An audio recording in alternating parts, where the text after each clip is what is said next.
Let's end this once and for all. To all of my nurses, you need to hear this from the laboratory. Hemolysis happens at the time of draw.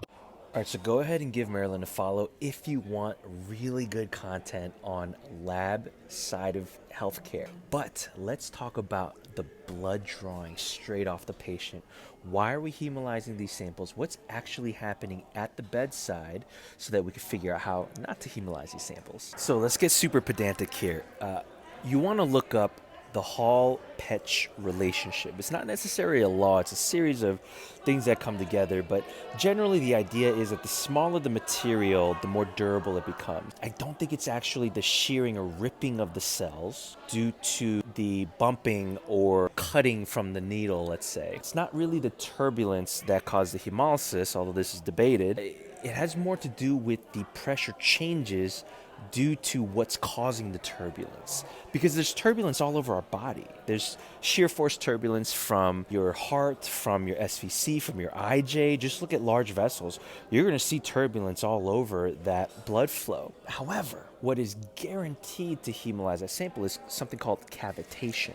Cavitation is rapid pulling of fluid or cells due to the rapid negative pressure or decrease in pressure. Same thing happens with barotrauma. If you've heard of the bends, diver sickness, it's when we go from a high pressure environment to a low pressure environment too rapidly.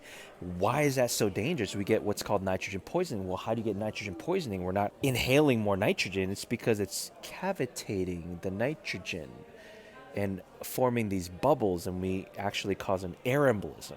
And so these pockets of bubbles are forming all over our joints and our bodies, and that's what the cavitation is what causes the complications and these bubble formations. And so we're doing the same thing with our blood. When we pull too hard from the syringe and we hold it, when we pull too hard from the vacuotators and we hold it, that's where the cavitation is happening in the hemolysis.